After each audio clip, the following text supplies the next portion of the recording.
அனகத்து மயிலினங்கள் ஆட அடியெடுப்பது கண்டு ஆசை கொள்ளாத ரசனை கொண்ட உள்ளங்கள் இப்பாரினிலே சாத்தியமில்லை.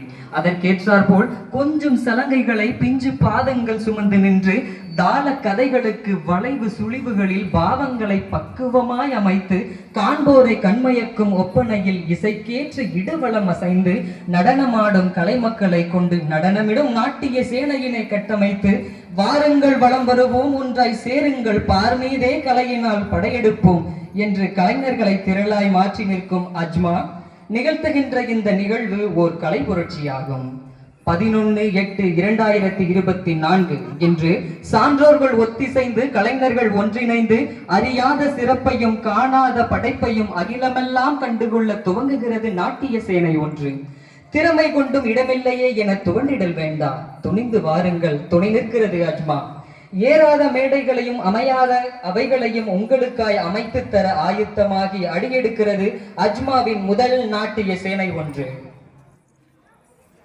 கங்கை கொண்டு கடாரம் கொண்டு சீன யவனமெல்லாம் சென்று தமிழன் உலகின் தலை சிறப்பு, அவன் அமைத்த ஆலயங்கள் அத்துணையும் எடுத்து எம்புகின்ற சிறப்பு எத்துணை எத்துணை.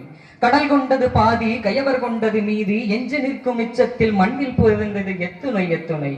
எரித்தாலும் புதைந்தாலும் மறைந்தது என்னவோ தமிழன் படைப்புகள் தானே தவிர அவனது படைப்பாற்றல் அல்ல. இருந்தும் பஞ்சபூதங்களும் சிறைப்பட்ட எந்தமிழன் படைப்புக்குள்ளே ஆயிரம் ஆயிரம்.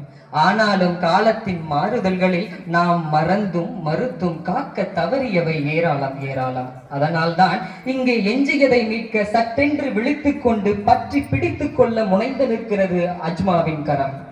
ஒரு கரத்தால் மட்டுமே ஓசை எழுப்பப்படுவது என்பது சாத்தியமில்லை என்பது உங்கள் அனைவருக்கும் அறிந்த ஒன்றே.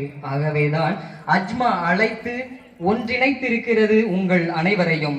நாம் கண்ட ஆலயங்கள் அத்துணையும் சுமந்து நிற்கின்ற சுவரோவியங்களும் சித்திர சிற்பங்களும் கதைக்கின்றவை எல்லாம் கலையின் மொழியில்தான்.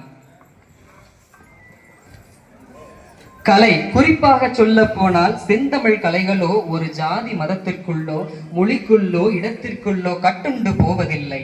நம் தாய் மண்ணிலே நம்மோடு பிறந்து நாம் ஆடிய தொட்டிலே தானும் ஆடி, நாம் தவழ்ந்தது போல் தானும் தவழ்ந்து, நிமிர்ந்தது போல் நிமிர்ந்து, வானுயர தானும் உயர்ந்து நிற்கின்றது பரதம் என்னும் இந்த நாட்டியம்.